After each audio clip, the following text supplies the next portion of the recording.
Now, in our Wednesday special feature, a sport that's been transplanted into Australia by satellite technology.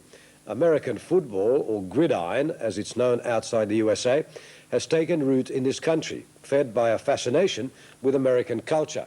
It's no coincidence that the first Gridiron teams in Australia were formed in the mid-80s, a few years after the NFL Super Bowl became a regular feature on our TV screens. Believe it or not, Australia now has a national team, which will take part in the inaugural World Cup of American football in Palermo in Italy, starting later this week. Carl Patterson has more on a unique group of footballers who've taken the American dream and ran with it.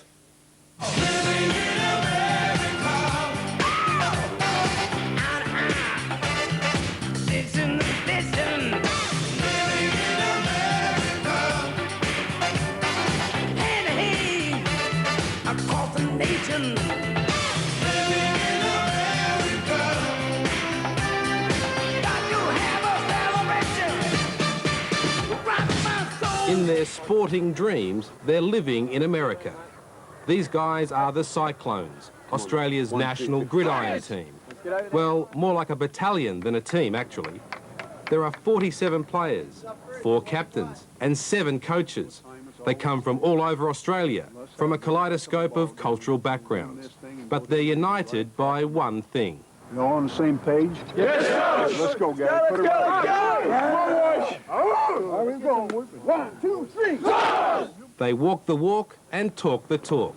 An abiding fascination with American football has lured each and every one of them away from the mainstream. Most began their football careers playing one of Australia's 4 more popular varieties of football: Aussie rules, soccer, league or union. But with Gridiron something clicked, and in most cases it was the on button of a television. Second goal with the 3. Elway, quarterback draw, close, touchdown. 16 years, if it's your last game, you might as well get one that way too, huh? Why not? Let's get Air Force on 3. 1, 2, 3. Air Force! A long time ago, I watched, I think it was the 84 Super Bowl. I think it might have been, or the 86 with the Washington Redskins and LA Raiders, and I saw Marcus Allen do a great, I think a 74-yard touchdown run. I went, gee, that's really good. John Rowe, one of the Cyclones' coaching staff, is something of an Australian pioneer. He's put in 10 years as a Gridiron player and coach. His conversion via a Super Bowl broadcast is typical, but the fascination with all things American cuts across most barriers.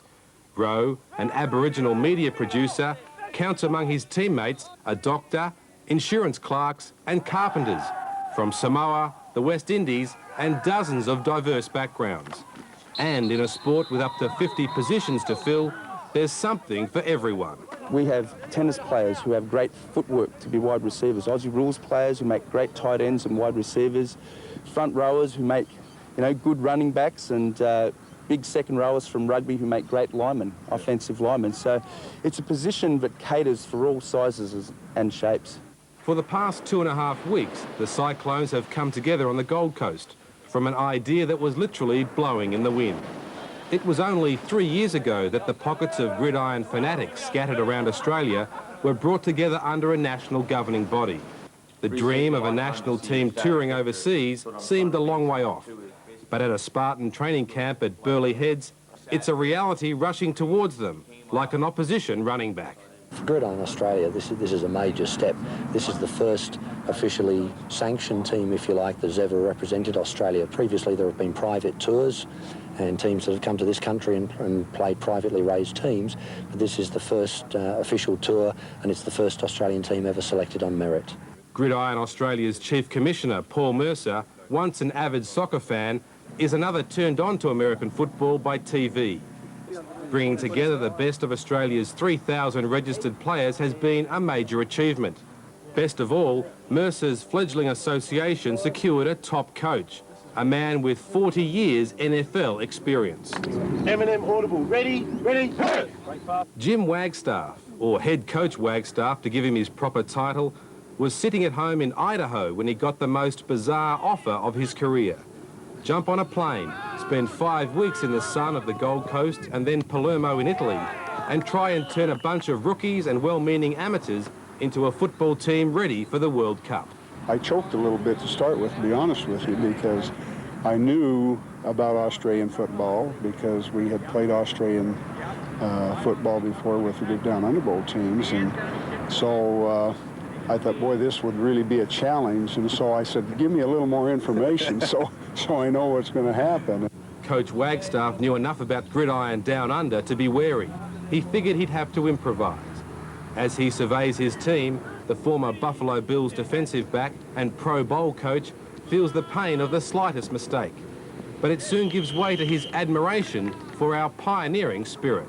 I would kind of look at the program here like about back in the 1930s or 40s in the United States, and I don't know, I'm probably aging myself, but when George Halas started the NFL program, and he'd go out and pick out the guys out of the steel mills and the coal mines and stuff like that, and they would just end up on Sunday and play games, you know, just because they love to do it.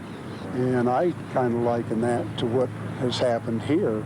Under the perfectionist eye of head coach Wagstaff, the Cyclones are playing catch-up. First, this group, drawn from 6 states, has to get to know each other. Then they have to learn and execute the most complex moves of any football code. Gridiron is like a game of chess in body armour. And you have to learn a language loosely based on English. It's called football speak. Over right ground, you'll see that the backside, A-back, is on the line of scrimmage and he's eligible. So we want to throw to him, but we want to give him the 60 look, the 60 roll out and the 4, okay, so that we get the flow to the right-hand side of the field. So if we go over right brown, we're going to stay short on that side and throw to the backside. For every minute spent playing, it seems a Gridiron player spends an hour preparing and another hour reviewing. This meeting of quarterbacks and their coach, Peter Toss, goes over and over the team's playbook, the Bible that dictates every move. Mentally, the quarterbacks probably got the most difficult job on the field. Physically, it's often not a very demanding job. It can be, but yeah, certainly from a mental point of view, it takes a switched-on brain usually. Australia's gun quarterback is Dr. Mark Yeager, an Adelaide GP who grew up with the game on sandlots in his native Minnesota. Yeager's love of the game goes back to his boyhood, but he admits many of his teammates are attracted by the razzmatazz that comes with US pro sport.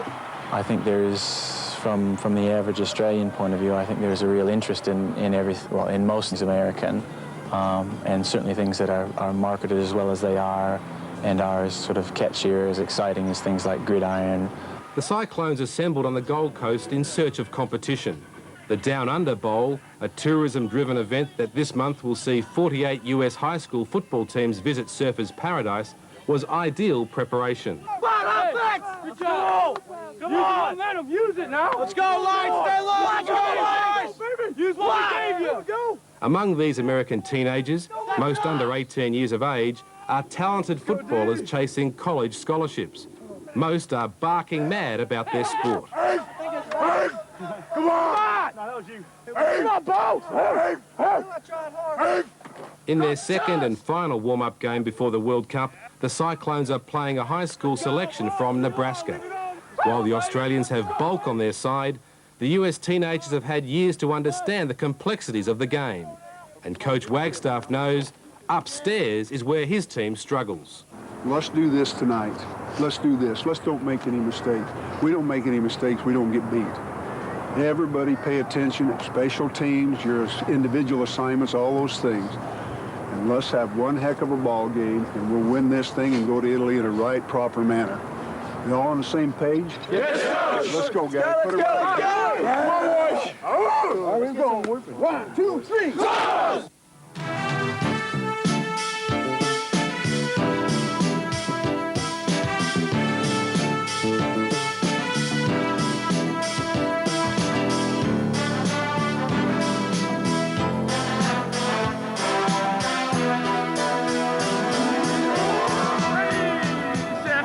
Things are looking good for the Cyclones.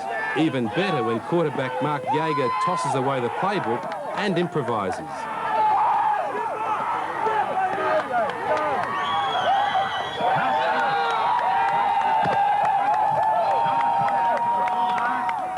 The touchdown run of 45 yards is the play of the night, and the Cyclones are pumped. Bring it in, D, come guys!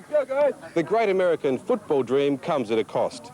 Each one of these players has paid $3,000 up front to be a part of this training camp on the Gold Coast and to go to the World Cup in Palermo. On top of that, up to 5 weeks away from jobs and families and their businesses.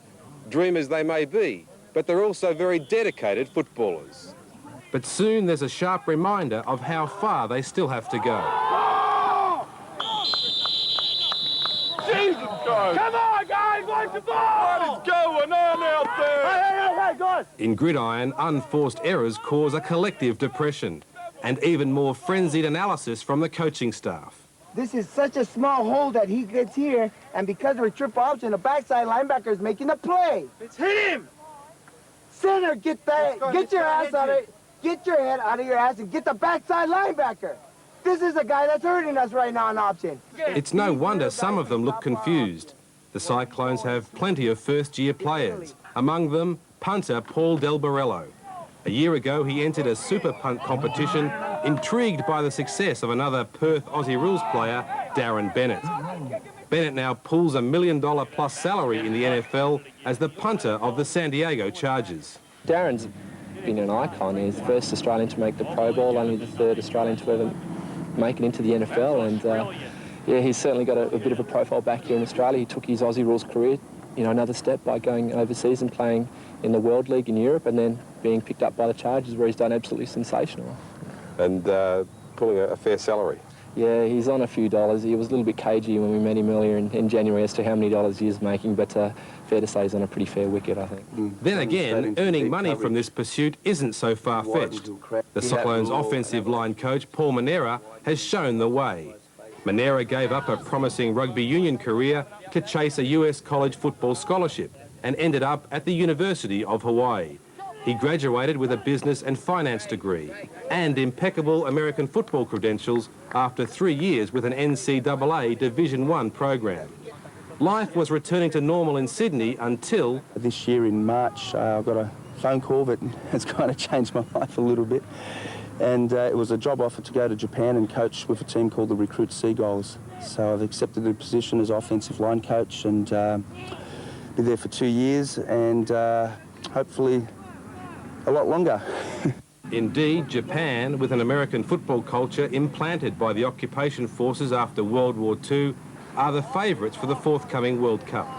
But back to the ball game, and the Cyclones have cut their error rate and have pounded their smaller opponents.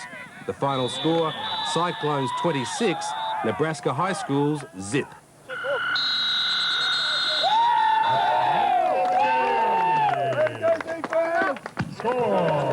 Well, this is really good because we saw such an improvement from the first game to this ball game.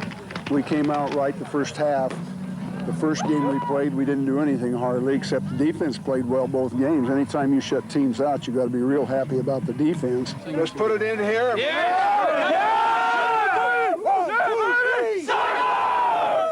Oh, man, we're ecstatic. That was a damn hard game, but we done real well to come out of the way we did. And it was a tough game too. Damn, they hit hard and they were quick on their feet, so you can't ask for a better result than that. We won. And we held them out. The coach is saying you've improved over the first game of this one? First game in the first half, we made some bad mistakes. This game, we done well.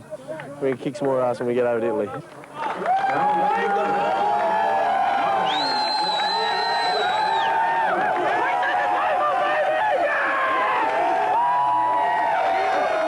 The Cyclones have some silverware and a growing self-belief. When it's all said and done, this uniquely American pursuit allows these players to wear the green and gold and carry the Australian flag, the ultimate honour for any footballer in this country. We've got guys from all over Australia, all nationalities, bonding as one great team. We're going to kick some ass in Italy.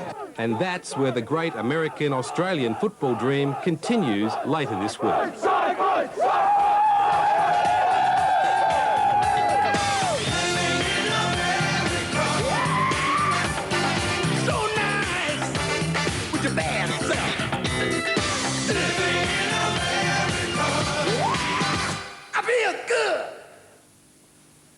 Yes, the American dream, and the Cyclones will play their first World Cup match against Sweden in Palermo in Sicily on Saturday morning our time. Well, we've become used to seeing World Cup competition in most sports. The latest is in Gridiron. 7 Canberra players and a coach are headed for Italy to play in the first ever World Cup of American football. The team has been training in Queensland, preparing to represent the Oceania zone in the inaugural World Cup. There'll be no USA. Italy, the hosts, will join Finland and Sweden from Europe, Mexico from the Americas, and Japan representing Asia. Japan, I think, will be the hot favourites now. They're not too big, but super quick, real quick. I think we've got a real good chance against Sweden, which is our opening game when we get there. Dom Radman is one of 7 ACT players in the 47-man squad. They represent the Canberra Astros, runners-up this year in the New South Wales League. It's a Canberra team, but it plays in the Sydney competition, and just the standard of American football in Canberra is growing every year. The game has really only been played on an organised basis in Canberra for the past 10 years, but the opportunity to represent Australia internationally is expected to provide plenty of impetus for a gridiron growth spurt. The World Cup, I hear, is going to happen every 2 years, so from the time this is done to the next time, everyone will just be busting their butt to get to the next World Cup.